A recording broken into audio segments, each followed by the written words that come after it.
What's going on, guys? Sticks here with the TokenMinorities, bringing you Week 5 of Season 8 of the CPC, and this week we are up against Volume and his Arizona Dactyls. And before I get into the team, just a reminder that if you guys like this video, please leave a like, drop a comment, click that subscribe button, as it helps us out a ton and lets us do more cool stuff for you guys. But anyway, on to the team. Like I said, we are up against Volume, and I'll be honest, this is probably one of the worst matchups I think I've ever had in any league, to be completely honest. Actually, no, this is second worst. But either way, this is one of the worst matchups I think I've had, and I am a huge proponent of you can't blame a matchup for your loss. Like, it is your fault that you drafted the team, and yeah, like, this is completely my fault. His team is one of those that, like, he has insane bulk in the combination of Clef, Latias, and Amoonguss, and I really just do not break that. Like, it is completely my fault. I drafted a team that does not break well, does not have great breaking power, and up to this point in the season, it's been kind of a, well, even though I don't have a lot of breaking power, I just have a lot of stuff that can do just enough. Like, I have enough whittling damage to where I can eventually win the game. And in week 3, I believe, against Carson, that was on full display, where Rachi was kind of a, I mean, I still had outs, but it was kind of a, well, let's kind of rely on Rachi, and if I have to think late in the game, I can. But I mean, yeah, just, this team lacks breaking power, and that is on full display in this game because, like, I really just don't know how to reliably break his team. Like, the combination of Clefable, Latias, and Amoonguss is insanely difficult for me to break.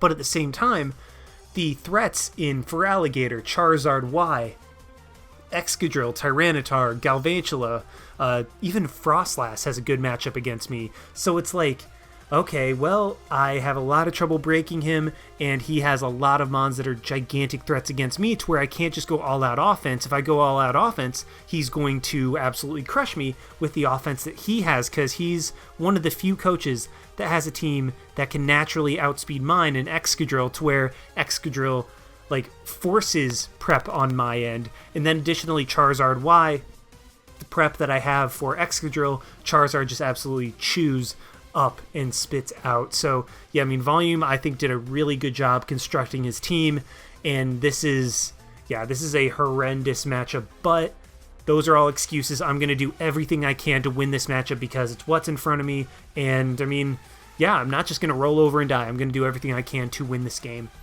The first mon that I'm going to be bringing is a Flynium Z Tapu Koko with U-Turn, Wild Charge, Nature's Madness, and Brave Bird, and I'll be completely honest, I thought about not bringing Tapu Koko. Like, I was so insanely flustered by this matchup. I mean, he has a combination of Excadrill and Amoonguss. Excadrill is honestly probably the best Tapu Koko counter in the entire game. Just because, I mean, it resists, I mean, it's immune to Wild Charge, resists U-Turn and Brave Bird, it resists Dazzling Gleam, it is neutral to Grass Knot. Like, there is just nothing Tapu Koko can really do to Excadrill apart from Nature's Madness. Like, no matter what set I run, just Nature's Madness is the strongest attack I have to hit that thing. So it's just insanely frustrating to where I even thought about not bringing Tapu Koko, but I talked to Jolt and he told me that there is never a game, no matter how bad I think the matchup is, where I should not bring Tapu Koko. And I was like, okay, you know what, Jolt, you're the draft guru. I'm going to trust you on this, and I'm going to bring the best Koko set that I can for this in U-Turn, Wild Charge, Nature's Madness, and Brave Bird. Seem to be liking physical Tapu Koko quite a bit this season. But anyway, yeah, just Wild Charge. Oko's the Mega Charizard. Does not bother with the sand from T-Tar. T-Tar can't get the boost from it.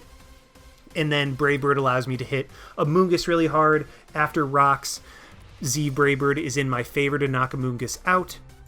And just stuff like a Calm Mind Clef cannot set up on multiple Wild Charges like that. Will do a hefty chunk. So yeah, Flynium Z, physical Tapu Koko with Nature's Madness, just try to chip things down, put them in range of my other mons. Next up is going to be, it's going to be Arachi. It's going to be Wish, Protect, Body Slam, and Iron Head, just because, I mean, this thing, I need it in order to check his Latias, which is his Z user. I'm sorry if I forgot to mention, but Latias and Galvantula are his Z users, and also potentially spread paralysis to his Charizard and his Excadrill, both of whom, if I can get paralysis on them, Nidoqueen is able to take them out, and Nidoqueen is going to be one of my breakers this game. So yeah, being able to paralyze those things would be absolutely gigantic, and Wish Protect, being able to wish past those things, pass a wish to like Nidoqueen, Greninja, Tapu Koko, all of whom would be absolutely gigantic, and then Iron Head, tried and true. I just, if I need to, Iron Head can potentially bail me out of a very tricky situation. It's one of those moves where you're just like, yeah, you know what, screw it, I don't feel like thinking my way out of this, I'm just going to try to Iron Head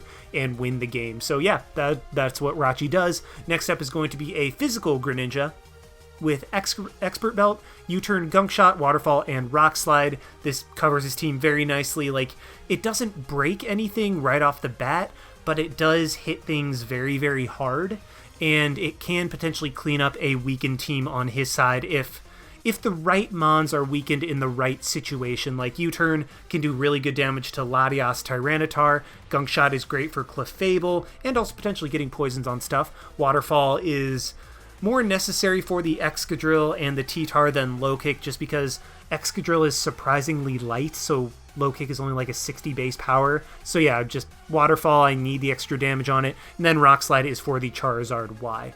Next up is going to be my early game breaker in a sub Rock Slide Earth Power Sludge Wave substitute Nidoqueen. This thing subs up on Clef, on Amoonguss if it doesn't have Stomping Tantrum, on Galvantula. Just, he has enough that Nidoqueen can sub up against and pressure that it might put me in a very, very advantageous situation, which is something that I definitely would like to have. I mean, if Nidoqueen can break something early, that means he won't have his complete team, and his team will be a lot easier to break. Like, he'll be 1 Mon down, or hopefully even 2 Mons down, and just put me in a much, much better situation. So yeah, just Nidoqueen. Yeah, I know that I am modest, but Rock Slide smashes Mega Charizard Y anyway, so I really didn't need any investment in attack whatsoever. Next up is going to be a Drain Punch, Rock Tomb, Ice Punch, Roost, with Buzzwole with a Koba Berry. It's Excadrill. This is my Excadrill check. It's also my T-Tar check. I mean, I have a really good amount of speed in there, so that I hopefully can outspeed. Rock Tomb can catch like a Charizard Y on the switch, a Frostlass on the switch, Latias, something like that. Drain Punch is good for his main 2 like physical attackers in Excadrill and T-Tar, and then Ice Punch is for picking off like a weakened Latias, a weakened Amoonguss, something to that effect. And then Roost is just, needed because Roost is Roost. And finally, we have a Spadef Mega Arrow, because like I said, Mega Charizard Y torches the stuff that stops Excadrill, so I need a way of switching into and handling that thing. My Aerodactyl is my way of handling that. With Roost, Wing Attack, Stealth Rock, and Earthquake just feels like the best way to cover his team. And I know that I don't have Rock Slide on this thing, like I don't have a way of hitting his Mega Charizard Y super effectively. Quite honestly, I'm hoping I can bluff my way out of it. I'm hoping I can be like, okay, well, my Mega Arrow is in.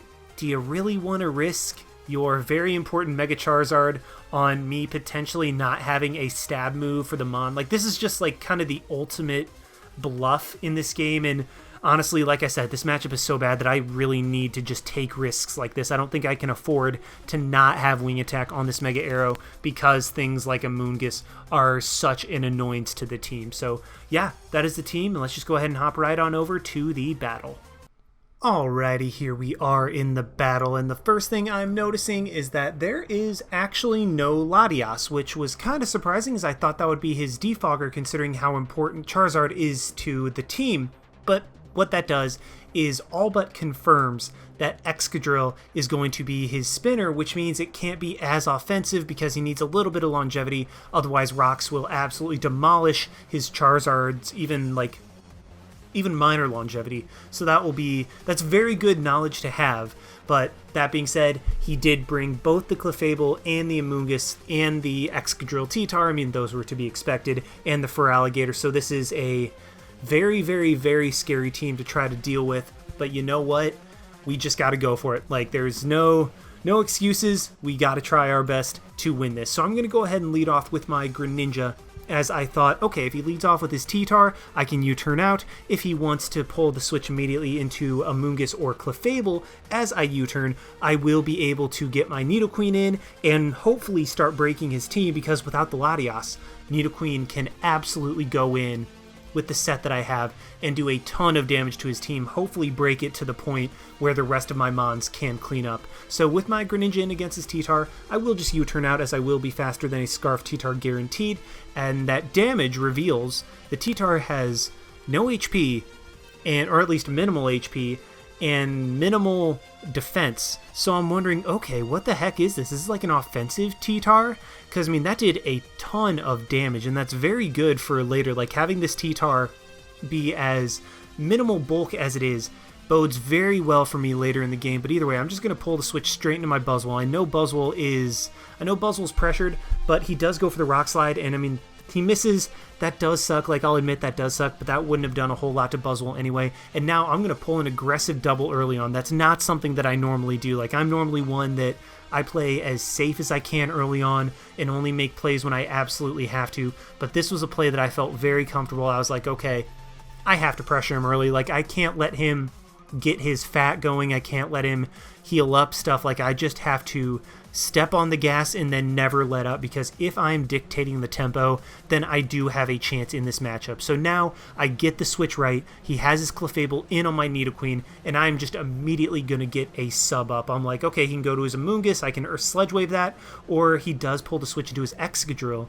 as I get a sub up, and I'm like, this is amazing. Like, Excadrill's not on a balloon, so I don't have to try to Rock Slide to break that thing, and I will be able to knock this thing out right off the bat as I go for the Earth Power, and it doesn't knock him out. He is an AV Excadrill, and I was like, oh crap. Well, I mean, that's nice, but at the same time, I thought I was about to get rid of Excadrill, which would have gotten rid of his Hazard with Hazard Control, and that would have been absolutely gigantic, because with the 4x resistance that Excadrill has to rocks as well, I will not be able to KO it with rocks on the switch unless it's like showdown percentage where he's at like 3.1%, because I think he'll take like 3.125. Yeah, that sounds about right. Like 3.125% from rocks, which unfortunately, from what it looks like, will not knock him out. So that's not the best for me, and I'm going to switch my Nidoqueen out as I want to keep that, and I'm going to go into my Greninja. Now, this might seem like a weird play, as I do have a Buzzwole, but Buzzwole, I need that for the Feraligatr and the T-Tar. I can't risk it on Excadrill. Like, I don't want it to take any more damage than it absolutely has to. Greninja's nice, but Greninja is not absolutely necessary for this game, so I know I can guaranteed live one Earthquake from Exca, so I am going to come in, take that, and the sand will be ending, as I will be able to just U-turn on out, and this puts me in a great spot as well, because Amoonguss is going to come in, I'm going to U-turn out, and I'm just going to see if this thing has Stomping Tantrum. I want to figure out what moves this thing has, as he does reveal to be a near max, if not fully invested defensive Amoonguss, as he does unfortunately have the Stomping Tantrum, but with the damage that Greninja revealed, means that Sludge Wave is going to be doing an absolute crap load, which it does end up doing to the Amoonguss, as Stomping Tantrum is going to bring me down to where I can knock it up another sub. That's unfortunate, but Nidoqueen is in. Nidoqueen is now. I'm going to go for the Earth Power as opposed to the Sludge Wave, as that would have knocked out the Amoonguss, and it would have caught the T-Tar or the Excadrill trying to switch in on the potential Sludge Wave. Earth Power was the better play. Feraligatr comes in. This thing is really scary, but because I let Greninja take the hit as opposed to Buzzwole, I have a free switch in to my Buzzwole. My Koba Berry is still unpopped, to where if he goes for a Dragon Dance into an Aerial Ace, I will be able to live that.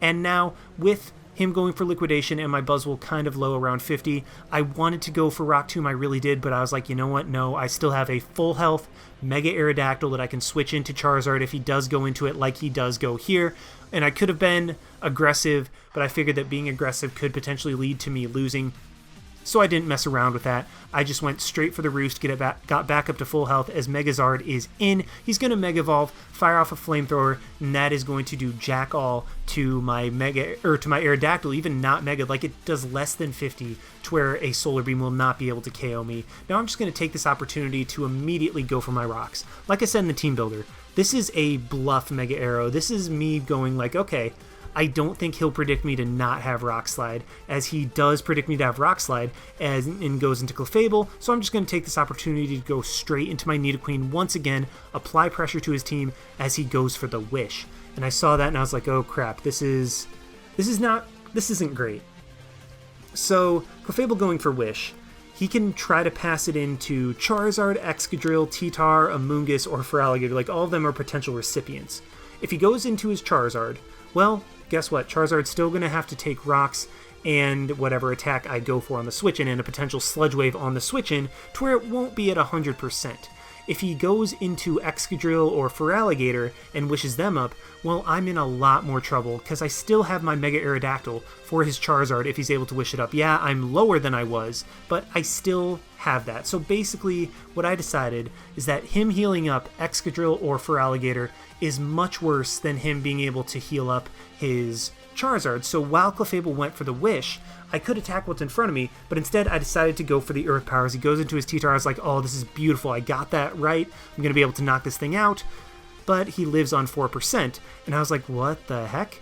Well, turns out T-Tar was near max, if not max SPDEF, and that just kind of put a whole damper on it, because I thought that I caught the T-Tar. I thought I got rid of that thing. I was like, there's no more sand. This is going to be an amazing situation. Yeah, that's not how it goes. And now T-Tar is at a good amount of health. This isn't looking the best, but I am just going to pull the switch straight into my Buzzwole as T-Tar goes for the crunch. Not a big deal, gets a defense drop. That's honestly fine. I mean, Buzzwole's still going to be able to outspeed and potentially KO this thing with Drain Punch, but I am going to go for the Rock Slide, praying that maybe he'll switch in his Charizard, but no, he makes a smart play, goes into his Clefable, who is not Magikarp, who is unaware, and that's going to be huge for later, because Sandstorm and Rocks will be able to chip that thing down. And now I'm going to pull the switch straight into my Jirachi, because, okay, I could go Nidoqueen again, but we've already seen that T-Tar takes a... T-Tar takes...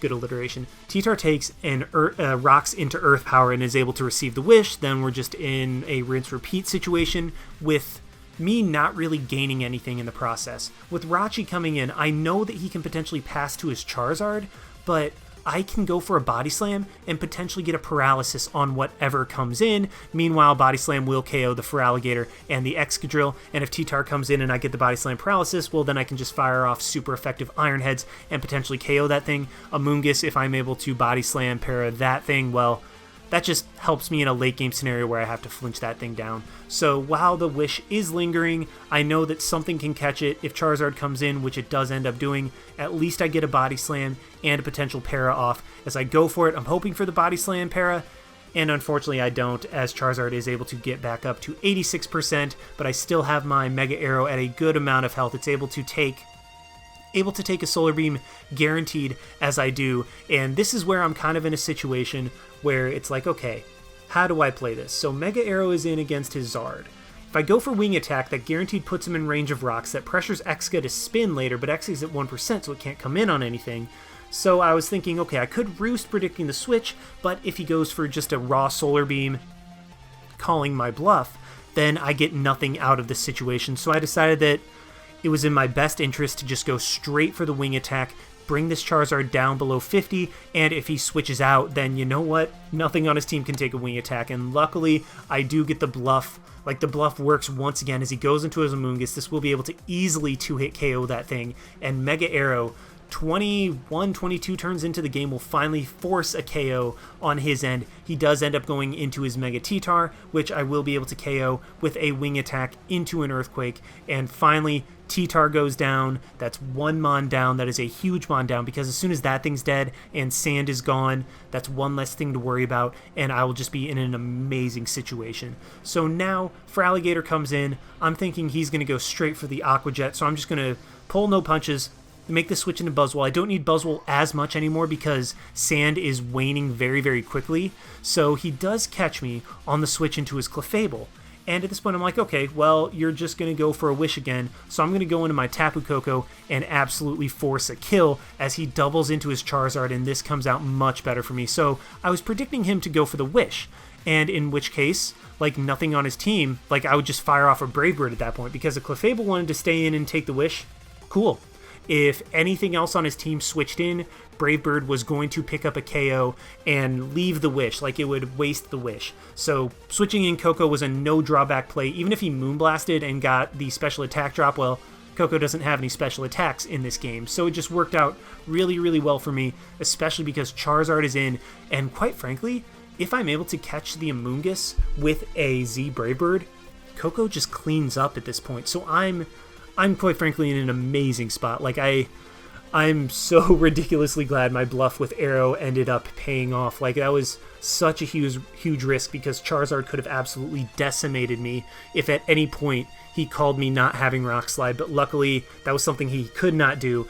And yeah, I was amazed that I was able to get into this situation. So now I force a kill. I'm going to go for the Wild Charge, knock out the Charizard. I mean, there was no reason for me not to. He wasn't going to save Charizard as it died to rocks. And now Coco, with no more sand, Excadrill won't be able to outspeed anything. Amoonguss is in. I'm going to go straight for the Brave Bird as opposed to going for the Z Brave Bird right off the bat, as I know that from that range, Amoonguss is guaranteed to die, and he switches into his Excadrill, sacks it off to the Brave Bird, as Feraligatr now will die to rocks as well, and he brings in his Amoonguss, and I know, like, in my heart, I knew that he was going to make the double once again to try to bait out my Flying EMZ, but I couldn't risk it. If I could get rid of Amoonguss, I could win the game on the spot, but if he did sack off his Feraligatr and I did waste the Z move, I felt comfortable with my 6 Mons against the combination of Amoonguss and Clefable, even if I didn't have the Z move anymore. So ultimately, even though he does get me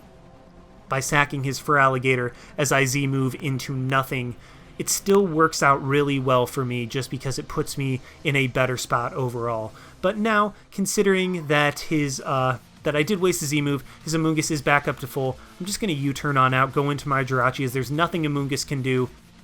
Well, actually, sorry, I'm sacking off my Greninja first, because there was nothing Amoonguss could do. I'm getting ahead of myself.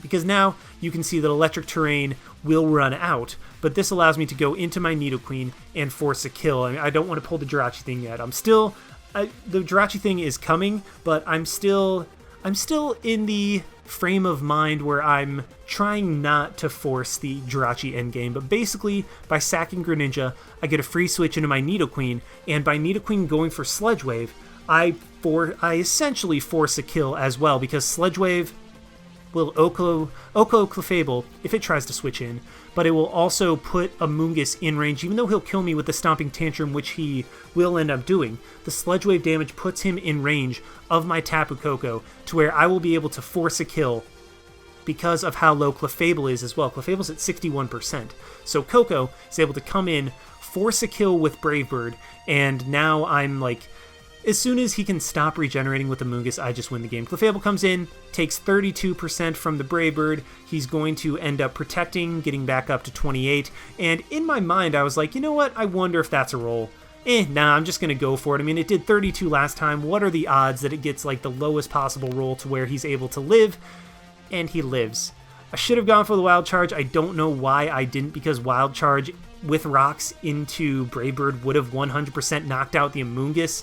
But because I didn't bother thinking, because I was just pressing buttons without calking, without thinking, without making the right plays, Clefable's able to heal up to where it's going to be able to stall out my Koko with Wish and Protect. And so at this point, this is where I finally just say, all right, screw it, let's go Mega Arrow. He's going to Wish, and I can try to stall things out. Like, I can just go for Wing Attack over and over. I can roost up, because Mega Arrow with the Spadef that it has will not be beaten by Clefable plus Amoonguss. And really my MO at this point is like, I need to get something spored. I need to get my Buzzwole, or my Mega Arrow spored, so that Rachi can just 1v1 both of these, because with the amount of Spadef I have, Wish Protect, I will be able to easily beat both of these guys with the combination of Body Slam and Iron Head. So I'm just going to waste a couple turns, wait for a turn where he's probably just going to go for Moonblast again, which he does right there, pull the switch into my Rachi, and at this point, this is where I say, screw it, going for the Iron Heads, and I'm just going to try to claim KOs. I'm going to try to flinch him down to where he's forced to sack Clefable, and Rachi just puts me in a much better position. So now I'm going to go for the Iron Head once again, as all I needed was one flinch for the Amoonguss to go down. Brings in his Clefable. This thing, again, all I need is one flinch on it. Like, he can protect all he wants, but that really doesn't matter. Amoonguss comes in once again, and this thing, I think Volume is 100% trying to preserve differential, but at this point, I've just said screw it. I made a big misplay with the Koko, but I'm just going all in on my Rachi. I just need 2 flinches. I get 1. Am I going to get the second one? That's what that's going to be huge. But I mean, like I said, Rachi 1v1s both of these mods. All I have to do, stay asleep, Wish Protect, eventually he'll run out of Stomping Tantrums, and then he can do Jack All to Jirachi. I do get the second flinch, luckily, which forces him to sack Clefable, and Jirachi picks up a KO this game, as he's finally able to go into his Amoonguss, and this Amoonguss is not going to get any more regen. I'm pulling the switch into Coco because I'm predicting that he's going to try to Spore my Jirachi, which he does. Coco's able to come in and claim the final kill with Brave Bird, and 48 turns later, we break a team that, like I said, this was one of the worst matchups I think I'd ever have, or I'd ever had, but just, man, the early switch with Nidoqueen, I think really, like the early double, put me in the driver's seat. It weakened his team tremendously to where he was pressured so much by rocks that I was able to take advantage, and then Coco came through in the late game. Like, I gotta thank Jolt, I gotta give him props. He's the one that told me, always bring Coco, even if you think it has a bad matchup, Coco does something. Well, lo and behold, Coco got 3 kills, essentially, like, it should have gotten 5, like one of the rock's kill on Feraligatr, I can give that to Coco because Coco forced it, and then the Clefable should have been killed by Coco because I was stupid and didn't just click Wild Charge when I had zero reason not to. So, yeah, that was one heck of a game. Like, I mean, even though I won 4-0, that was an insanely volatile matchup. This was one of those games where as soon as I finished it, I just had to sit back because I was like drained from trying to, okay, I need to break his team. How the heck am I going to break his team? Like, I just had to play on top of my game, and we were luckily able to come out with the 4-0 victory. So good game to Volume. We moved to 5-0, and I hope you guys will join me next week. Thank you so much for watching. Like, comment, subscribe, all that good stuff, and this is Styx signing out. Why not? See you guys.